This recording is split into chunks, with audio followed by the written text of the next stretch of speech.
Nature trip ba at rides ang hanap mo mga kalakbay? At guess what mga kalakbay, hindi ka nadadaan ng rough road or trekking para maabot mo itong napakagandang ilog na ito na mula crystal clear at napakalinaw na tubig.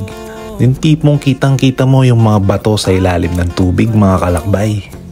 Mag-iingat ka lang kalakbay dahil sa mga bato at may mga portion na pwede kang mag-cliff diving. Kaya naman tara dito sa Bagsit River na matatagpuan sa bayan ng Palawig dito sa lalawigan ng Zambales. Let's go!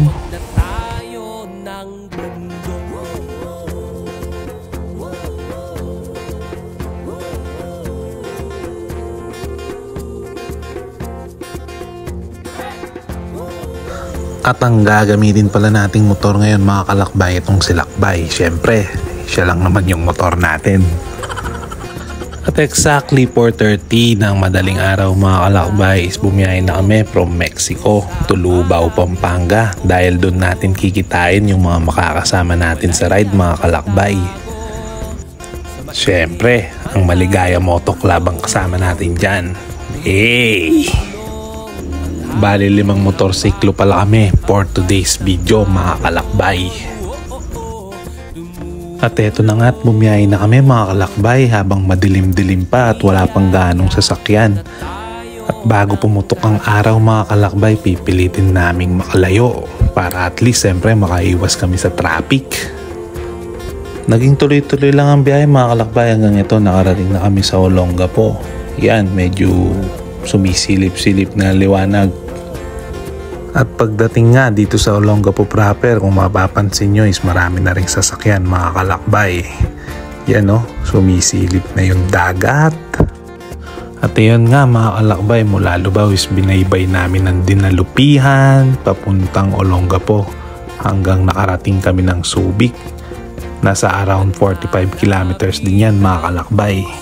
At pagkatapos nga naming mag-almusal mga kalakbay dito sa may Subic, ay napagpasyan na namin bumiyahe para at least makarating kami ng maaga dun sa pupuntahan namin.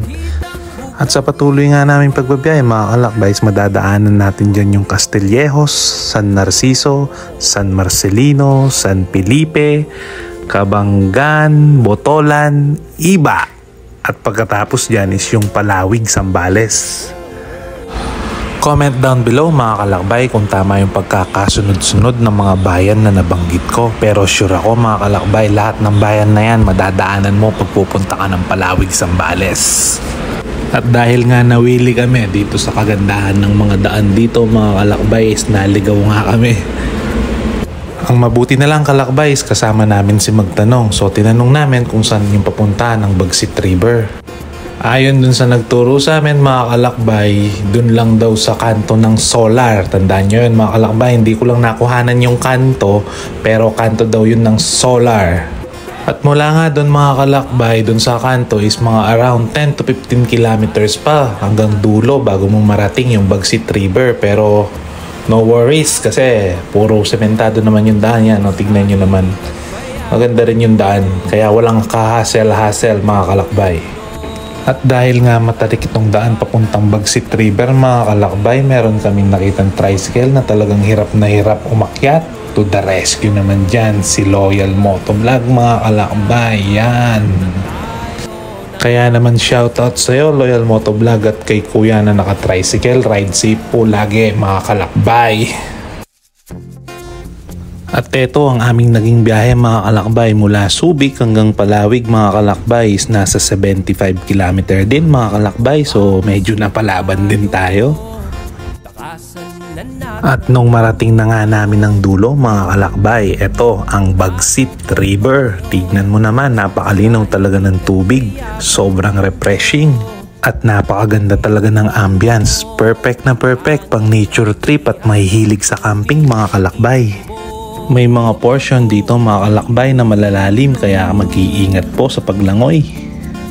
At ang babayaran dito mga kalakbay is 50 pesos per head, tapos yung kubo is 1,000 pesos yung babayaran mo kung day tour lang.